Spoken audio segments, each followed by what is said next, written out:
Hey guys, this is Brian Rosner with Biomed Publishing Group coming to you from my RV, and it's snowing outside. I haven't taken a shower in a few days. I'm living off the grid.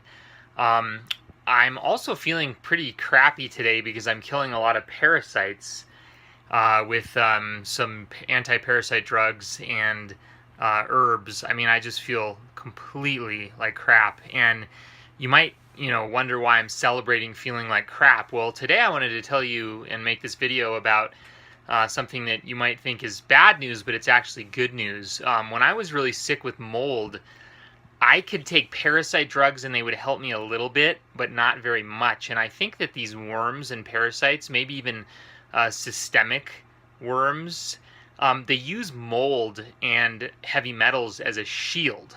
I actually think that these worms may even attract the mold and sort of magnetize it to themselves. That's why we become so mold toxic even when we just barely touch some mold cross contamination. It's because these infections actually have somehow evolved a way to attract these toxins onto themselves and use it as a shield. So once you start doing mold avoidance and you start eliminating their fuel, their food, their tool for survival, these bugs become more vulnerable. And one of the things I've noticed is that during a full moon now, I have huge parasite flare-ups, and I'm able to have a lot more productive killing parasites with parasite drugs. And so it's sort of a double-edged sword. I feel like crap. My eyes are like slits right now. I'm tired, but overall my health is 1,000 times better. I went on a run yesterday.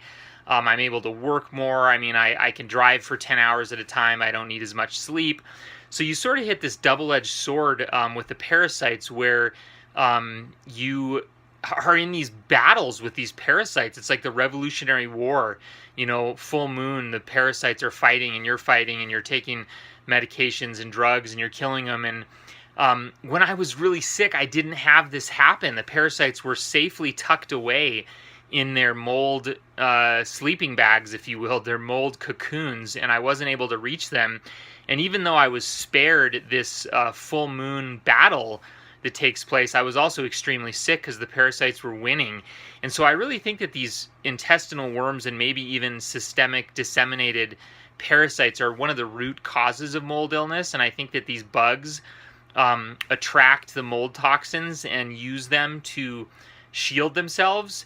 And so one of the things I've noticed with mold avoidance is these guys become naked and you're able to fight with them and do battle, and you start to feel a lot better. So I just wanted to make this quick video and share that that's been happening to me. It's the craziest thing. When I first got Lyme disease, which by the way, I actually think Lyme disease now is like nothing. It's like just one of these, it's just a small layer of illness that piles on top of the onion. It's actually kind of like, trivial. And I know that's kind of like crazy to say, almost sacrilegious in the Lyme disease world to say that Lyme disease is trivial. But I really think the deeper issue is these parasites that suppress the immune system and that turn the immune system off, and then the mold that allows the parasites to continue to survive and do that. But when I first got sick with Lyme disease 20 years ago, I had some bad water. I was on a hike and I drank some melted snow that was in like a disgusting area where dogs had been peeing and pooping. Yes, it was stupid, whatever, I was a kid.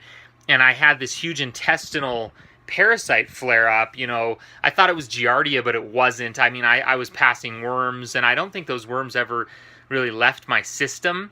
I think they were still in me, and they still are in me, and I think that was really the beginning of my illness. And when I first got sick 20 years ago, I had horrible stomach pain for about 3 or 4 months on my right side where my liver is, and my spleen and my intestines. I was bloated. I mean, classic parasite signs, right? Of course, the doctors, modern American doctors, don't do anything. They don't believe you. They don't help you. They say maybe you have Giardia. It wasn't Giardia. I can tell you that right now. And so, I had full-blown parasitosis, worms, and then with a mold, living in a moldy environment, these worms were able to survive, and they use the mold as like a coating to keep themselves protected, and you don't even feel them. They don't want you to feel them. They want to be in stealth mode. They want to be undetected, and that can go on for decades or maybe your whole life. But when you get out of mold, they come to the surface in the forefront. And again, now I'm having same horrible stomach pain.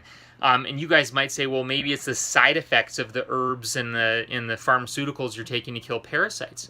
Well, no, it's not, because I've taken these pharmaceuticals and these herbs many times before without any side effects or anything at all happening. It's only been with this parasite battle that this has happened. So I really think that parasites and mold go hand in hand. And then, of course, Lyme disease and co-infections just gets added on as the top layer because the immune system is suppressed and the body is toxic. So Lyme disease and co-infections can actually be a big problem, but it's only after these deeper layers get established. So if you have Lyme disease and co-infections, it's very possible that you are already kind of screwed, excuse my language, but you already have these deeper levels of mold and parasites happening underneath. So yes, you need to get your Lyme disease and co-infections under control, but then maybe mold avoidance, mold detox, and killing the parasites is really what's going to get you on a more stable footing.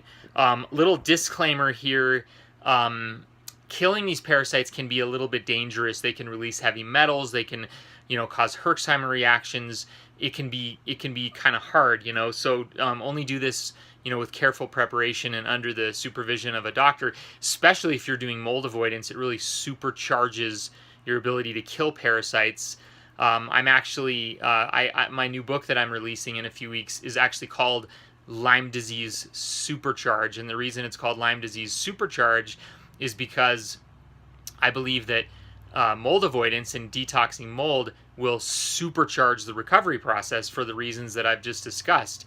Another little disclaimer is I am not a doctor. I am just a writer, journalist. So this video is not intended for medical advice. None of my videos are intended for medical advice. They're just intended to share my experiences and my research. So I have been doing extreme mold avoidance in a travel trailer in pristine locations. This is our third travel trailer in a year because some of them have gotten moldy. And I think ultimately what mold avoidance does, of course, mold toxicity is dangerous in and of itself, but I think with us Lyme disease patients, I think ultimately one of the big things that mold avoidance is doing is it's rendering these infections more vulnerable to the immune system and more vulnerable to anti-infective therapies. So I've really gone out of my way here. Whoops, I'm tripping on all my junk here because it's a little bit's a little bit of a mess. I've really gone out of my way here to do mold avoidance. It's 20 degrees outside right now and it's snowing and I'm at 6,000 feet elevation. So it's, I really believe it's worthwhile to do this, and so I'm enduring a lot of inconvenience to be up here doing mold avoidance. But anyway, just the fascinating experience of 20 years ago, starting the illness with intestinal issues, and then now peeling the layers back, getting rid of the mold and doing the parasite treatments and having that stuff come back. But at the same time, my health is dramatically better than it's been in 20 years.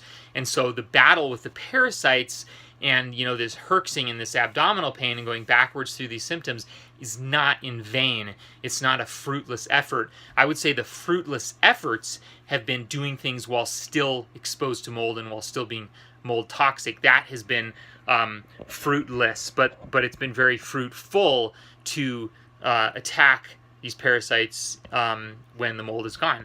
So this is Brian Rosner. Sorry this video is a little bit shaky, a little bit casual. I'm not really set up to do my normal videos here, but I hope this information has been helpful to you.